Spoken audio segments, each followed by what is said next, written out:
Hello, everyone, and welcome back to Last Week with India AI with me, Sindhuja, and my colleague Jibu.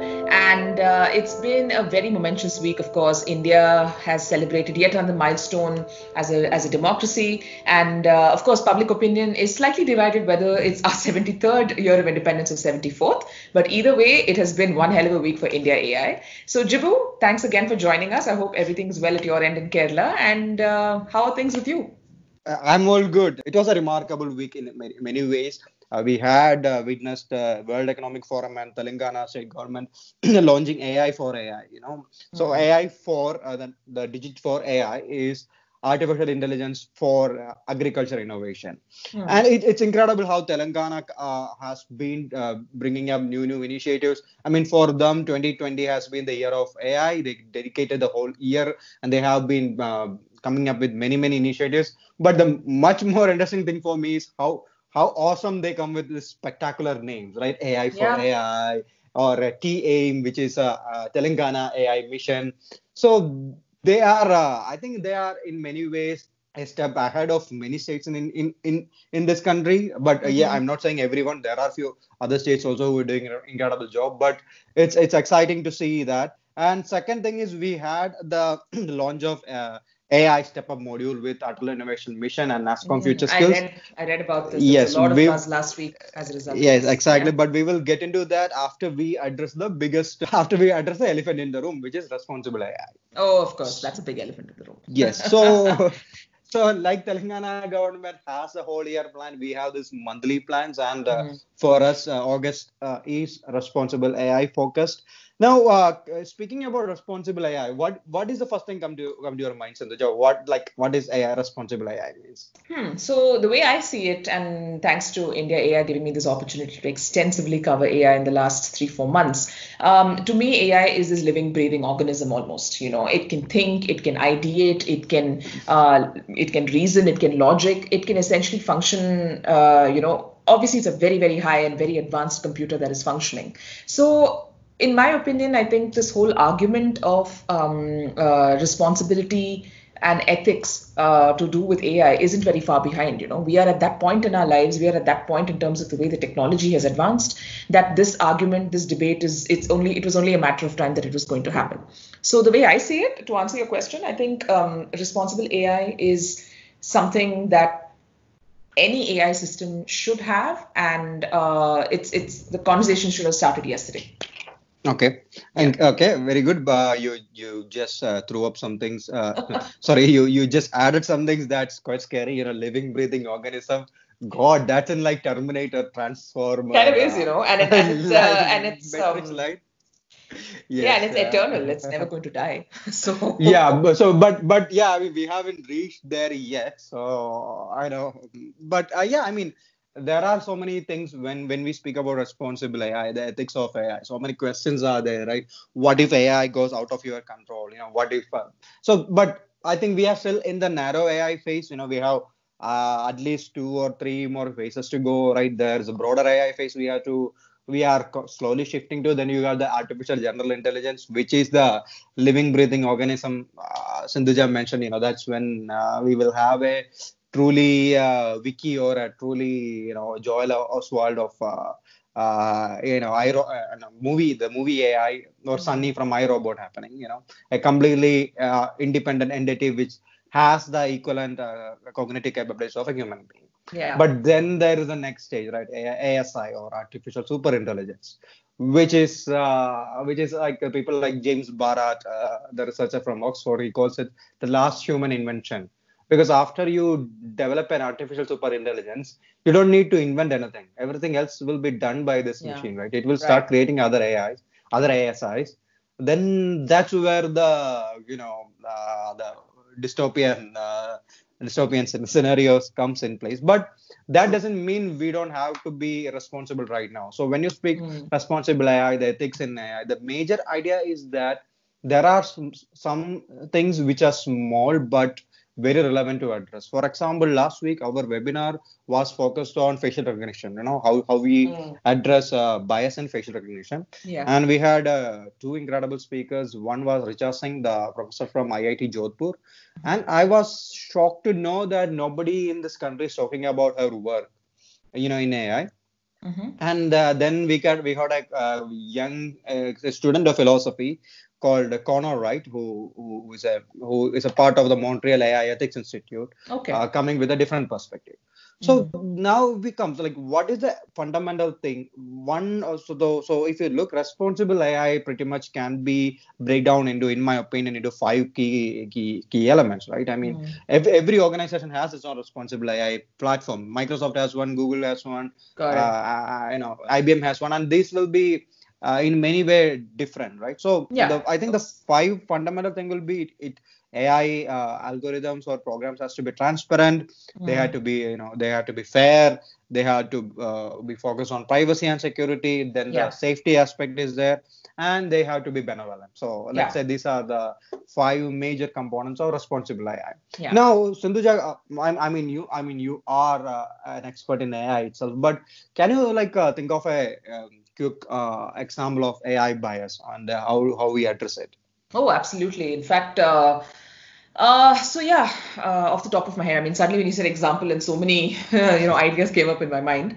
But Yeah. for instance, I think when it comes to surveillance, I mean, you look at the whole surveillance state for that particular matter, Mm-hmm. and I know that Mm-hmm. we have a couple of startups in our country that are working extensively with the law Mm-hmm. enforcement officials to try and identify criminals. Now, this is a phenomenal, tool to be able to identify the good guys from the bad guys. But isn't that already sort of harboring on a very, very thin line in terms of, tipping over and trying to say that, okay, there are certain characteristics or certain kinds of people who would pass off as, say, typically looking as criminals. Now, if you were to use that machine's assumption of this particular person and go ahead and, think that he or she fits the criminal bill, then you are essentially playing with their reputation, and that's something that especially if it's a digital footprint is something that cannot be removed that easily. So that's one bias I can think of, and another one that comes to my mind is again something which is very politically charged in our country, but this very evident description of what, say, for instance, Muslims look like, or certain other communities and certain other groups of people really are supposed to look like. And it's not just about making assumptions about how they look, it's about tying those assumptions with respect to what they're expected to be in society. Now, these are areas where we are treading in very, very difficult territory, and especially if they all sort of tie up for a law enforcement situation or a situation that wherein you're expected to have a little more responsibility with respect to the society, then it begs to question how reliable is this technology.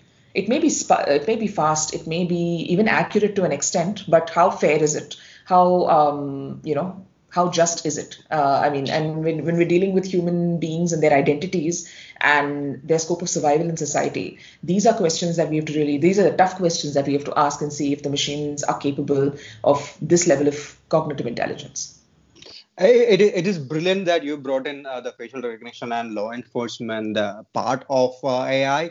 And guys, believe us, our podcasts are not at all scripted, Not at all. because yes, and this is exactly what I wanted to hear, because that my next point comes on the same line. So for few years back, there was a study conducted on facial recognition algorithms which Uh-huh. were used in surveillance or law enforcement in US, and Okay. it found that I might be wrong with the number. I don't know if it's 33% or 54%. It's somewhere in between that the algorithms showed false positive towards people from black community.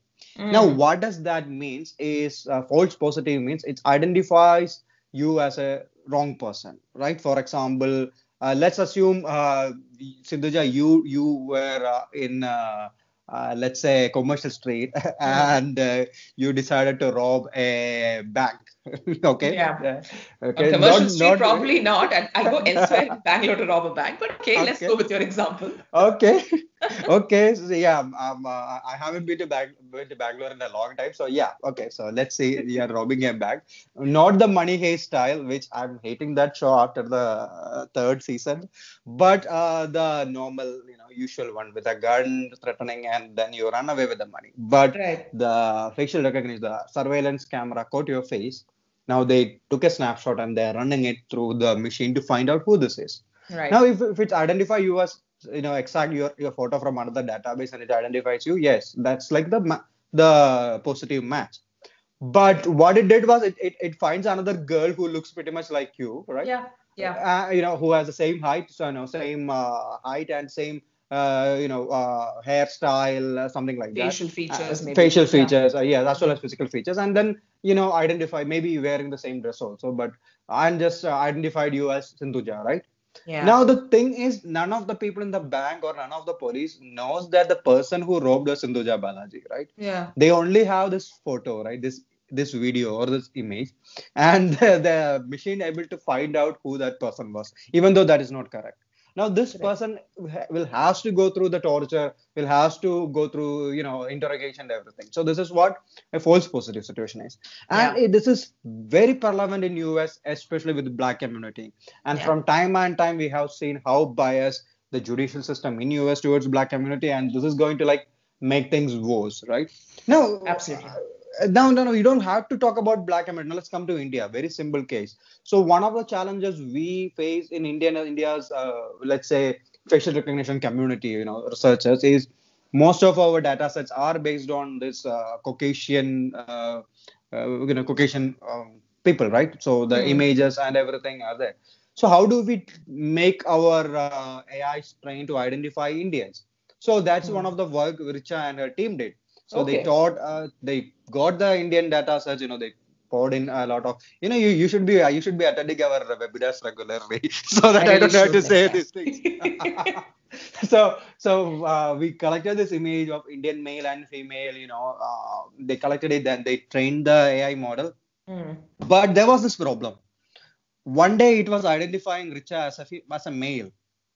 It Really? keeps identifying Richa as a male, Hmm. and then it clicked. She just took a pen and drew a dot on her forehead, Forehead to replicating a signify a bindi, bindi. Hmm. and boom, she's a female now. That's a This very happened. evident stereotype. Like a lot of women these days don't even wear bindis. I'm one of them. So So is the yeah, machine going to constantly call me out as a male? I so should I'm try saying it. this is AI bias, right? Because it's because of the it has a lot to do with the data set, right? What if the most of the female photos in the data sets was wearing a bindi, right? So Exactly. it obviously how to say it thought like wearing a bindi is a feature of a female, right? Now take this in Correct. Indian cultural context. Like we have many cultural beliefs, we have many cultural traditions, the different styles of headgears. Yeah. No, I don't think the word is not headgear, but yeah, we use all these things. But and now even if bindi is thing, I mean, in our state and all, we put the sandal on our forehead, right? In Hmm. Kerala and all, many people does that, even male or female, right? We live in a community where male also decorate their foreheads, with Yes. many how do you say sacred objects. So now how do you so this is the challenge, right? This is one simple example of AI bias, but this can have a much deeper repercussions. So for example, hiring, this actually happened, right? Amazon try to act all smart, and they decided, we will use an AI algorithm to optimize our hiring for engineers. Yeah. And every engineer the algorithm referred was a white male, Hmm. and that was because they every CV the algorithm went through was of a white male, and it identified certain hobbies and certain cultural references they had in common, and it thought that was the one of the key characteristic that made a good AI engineer. So this is Got the it. case of AI bias, right? Now Hmm. having transparency, and and actually Richa's work is actually to identify this bias, and then to solve this bias in algorithm. That's the work she has been doing in IIT Jodhpur.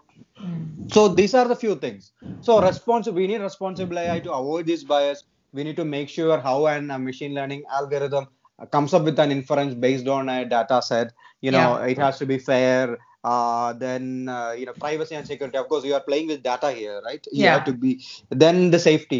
You can't let it go rogue. And of course, it has to be a benevolent entity. Now, Definitely. yeah, Santuja, you did a very detailed article on enterprise and why it is beneficial for them to adopt responsible AI. And Absolutely. this Yeah. sounds really contradicting, right? For enterprises, they always prioritize profit over principles, but you have a different thought. So can you No, explain so that? yeah, I do have a different thought, and yeah, thanks for sort of leading to this particular story, which I had a few thoughts about in any case. So you're right. I think conventionally enterprises have always prioritized profits. I wouldn't say over ethics and principles, but for them, their topmost priority is and will always remain profits and revenue.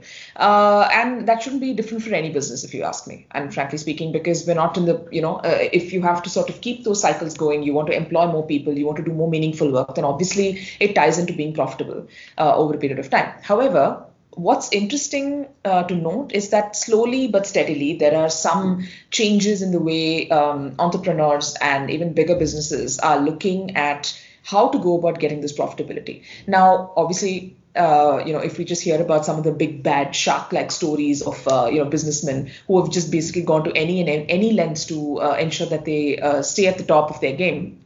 Now, I think that attitude is definitely changing a little bit in the sense that there is a sense of accountability that businesses have today.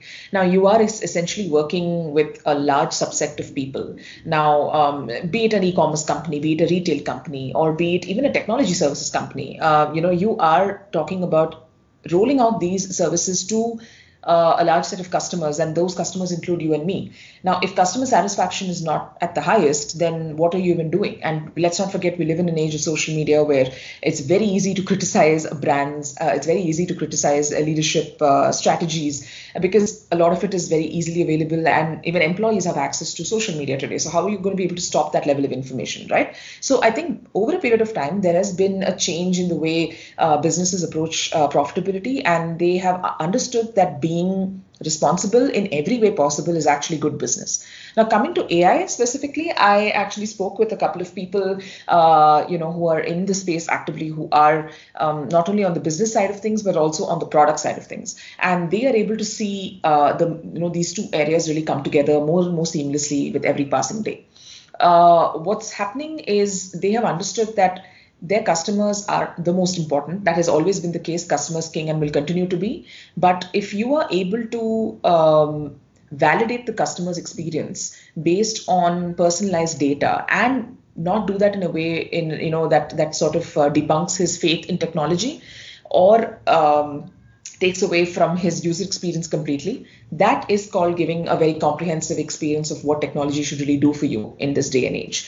And I spoke to Swapan Rajdev, who's the CTO of Haptic.ai, which is one of the biggest conversational AI platforms in India today. They work with a host of enterprises. They work with a host of multinationals, and they work with many companies. And he was telling me how one of the few elements that they've introduced is a bad word indicator. They've basically put in an algorithm. They've developed an algorithm which helps in detecting bad words, so that in any way through the conversation, if there's any kind of a bad or offensive language or word that is used, the machine immediately picks it up and flags it off. And there is a backend process which is meant to eliminate this so that the customer doesn't have a negative experience. And we also got talking about how this is essentially going to lead to a very complex set of capabilities in the future. Now, obviously, when you think of artificial intelligence, the first thing in your mind is this geeky-looking person, like a scientist or a data engineer who wears like glasses, and he looks like this epitome of knowledge. But that very image is probably going to change in a few years' time, because while data engineers and scientists may be phenomenal at their job is to code and to develop beautiful codes. They may or may not have all the sensitivities required to understand if their code is actually biased or not, or if their code is actually being responsible or not. So what Swapan was also telling me is that we might even see a future where they extensively hire psychologists, social behavioral scientists. They probably want to engage people with a humanities background, for instance, or maybe more policymakers can get involved in the machine and the code development process. Maybe we can even see engineers opening up their scope for comprehension and try to actually delve into social sciences and see how that can actually effectively help build better code for the future. And isn't that what AI is all about? I also feel like there is an incentive for organizations. For example, a few days back, I had a conversation with someone from AI Australia, and he was pointing out how certain organizations in the country in Australia is saving money by adopting AI principles, responsible AI principles early on, right? Yeah. And one of the reasons is once you create your algorithms based on whatever your current demands, and then you miss out on incorporating these principles, then going back and changing it, or going through the a regulatory framework, again changing things, pivoting things, is very costly rather than Yeah, starting with definitely. from the front. And there is Definitely.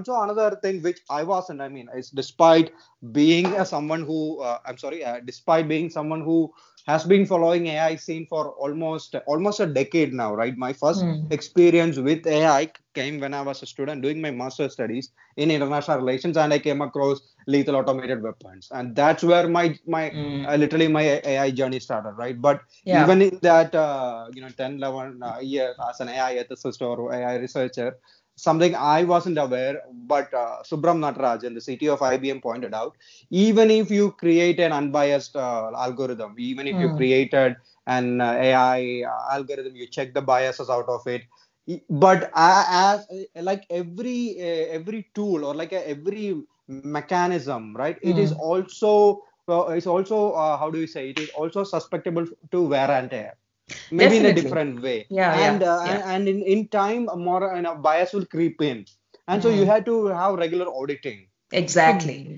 these ideas are not being widely discussed. I think a job of as an AI ethicist myself, or as a AI researcher, or as our job, and anyone else who wants to who are looking positive to the future, is to bring these Hmm. conversations to the public discourse, so Very that true. Very when true. they deploy it, these factors are being considered. See, we're looking at AI today as, a very purposeful, it's general purpose technology essentially, and we're looking at it as a very incremental tool to complement businesses worth billions of dollars. And this is a very interesting perspective that I got from Lubna Yusuf, who's the founder of La Legal and a change mentor with Niti Aayog, where she said, "Hey, like any other business, won't you do an audit in order to check for its good health?"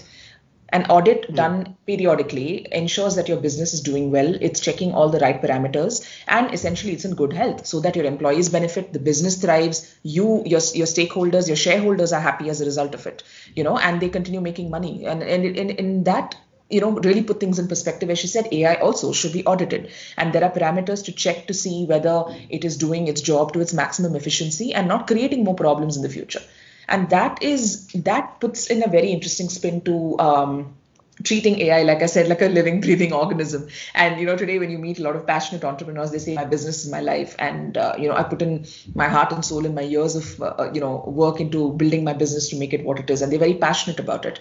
The same kind of passion you will see with AI as well in the years to come, in the months to come, if you ask me. I think, because of the scale at which it is growing, and the level and the extent of benefits it can bring to businesses, that also means you can't just let it grow without any boundaries and without any restrictions, or at least, understanding what it's capable of. And like it's like just letting a wild bush just grow slovenly all over the place. You don't, right? You trim it, you spruce it, you take good care of it. I think that's finally the kind of logic that one has to apply to AI, to ensure that it is audited well, taken care of well, so that it benefits your business. And that, if you ask me, is where it justifies the logic that responsible ethical AI is actually very good for business longevity, and for sustenance. And coming to ethical AI itself, for example, even we are now in a point where we are introducing this concept to the school children, right? For Hmm. example, in the new education policy, which was introduced a few weeks back, Yeah. which mentions that which focus speaks a lot about AI, which mentions that education as a means to sensitize students to the issues and ethics surroundings in AI, right? It Hmm. recognizes the holistic education of AI based technologies cannot be complete without raising awareness of these issues. Yep. Yep. So that's one of the reasons why we want to come to the AI based module. AI step up module, which is the successor of the AI based module launched in February. India AI was one of the partners who worked on the step up module. So it was an initiative from Niti Aayog's Atal Innovation Mission Hmm. and NASSCOM's Future Skills, and there are so many things that makes it stand out. It might be maybe one of the a few rarest examples in the world where you created this program Mm-hmm. and deployed it, the scale of the massive scale of deployment. For example, Atal Innovation Mission's Adult Tinkering Labs, through which Yeah. these programs were deployed,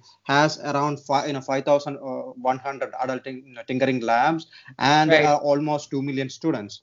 Now, I mean, we are unaware that any other country have done something in this scale.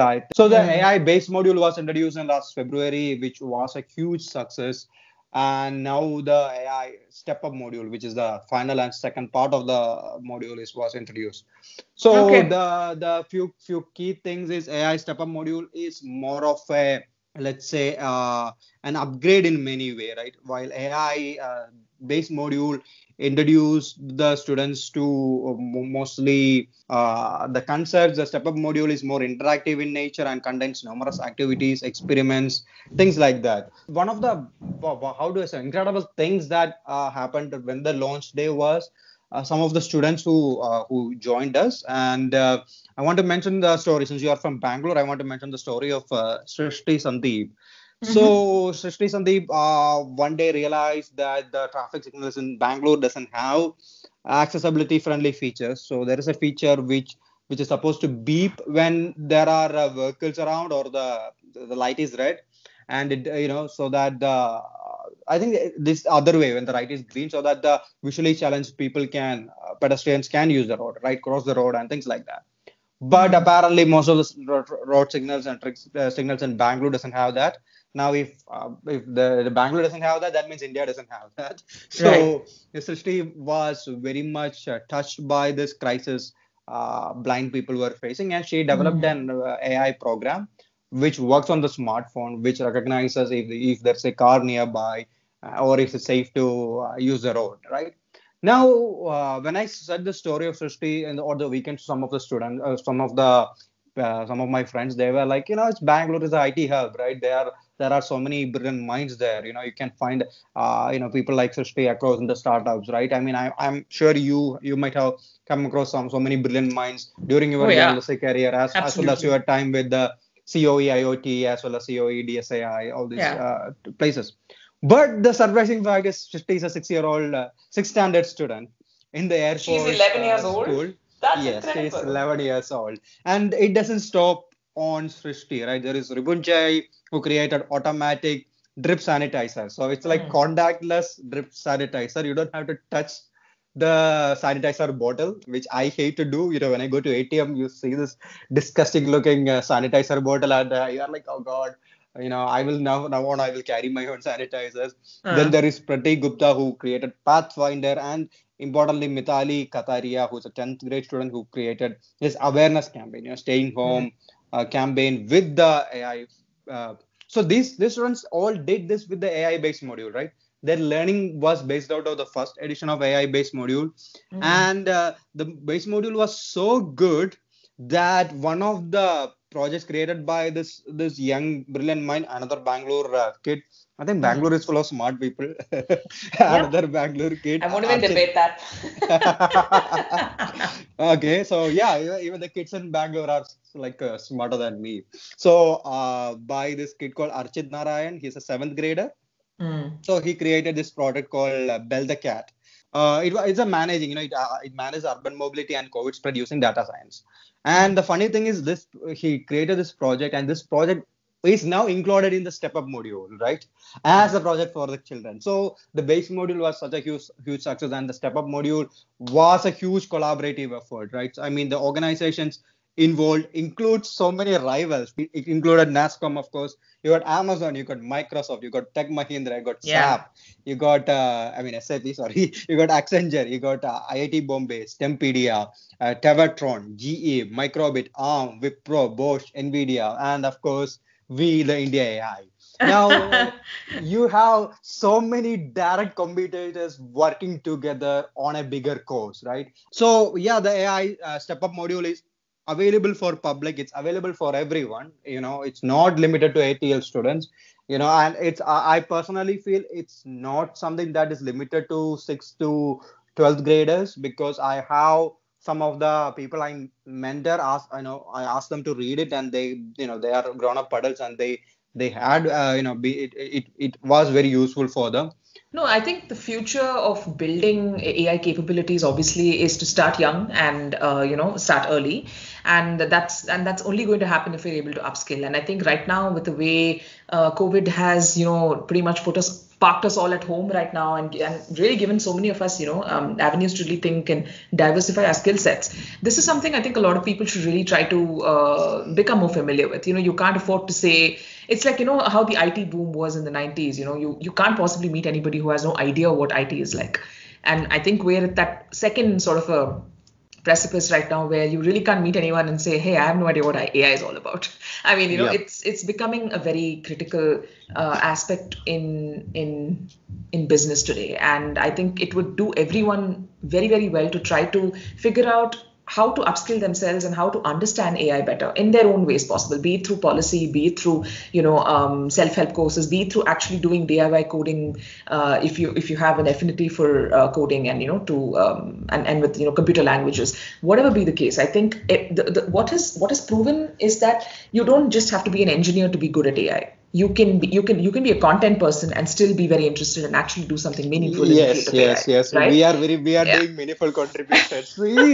Yeah, we are essentially sort of driving conversations in that field and but making Sindoja, it count. in the end, I was feeling so inspired at the same time bad about myself, right? I mean, like, look at these kids of our next generation. No, like these are 11-year-old, 12-year-old kid, and we all think, okay, our country is a emerging country, a fancy word to say that it's a developing nation, or like that. We have a lot of poor people living, unprivileged people in this country. But the fact is, our young generation is so smart. All we need is to give them the right knowledge and the right tools, and this proves that, right? If a girl like Srishti or a girl like Mithali can come up with something like this in a matter of months and days without any previous coding background, right? And there was a community challenge that was announced by NASCOM, and we got around 1,500 applications for that, different AI projects. So if we can, this is like one of the, I don't want to call it Sputnik movement, but something equivalent to that. It's like an optimistic point, right? If we can have this, if this is how our next generation is thinking, and this is the level of how do you say mindset, the problem solving mindset they have, our future is definitely in safer hands. Absolutely. I couldn't agree more. I think that's a great way to put it all together. And I think I've had a very interesting, week really learning about ethics, and obviously talking to you just sort of takes that learning to another level. And about I know you've really studied and, invested your time in understanding the models and ethics of AI. So thank you for that. Yeah. Yes, but that's all the time we have today. Thank you all so much for joining us for this very insightful podcast. I think, me and Jibu have tried to put together, and I hope that you're able to walk away with some more insights. We'll be back again very soon next week, of course, with another interesting topic. So stay tuned and do follow us on social media to get the latest updates on all that's happening with India AI. Thank you.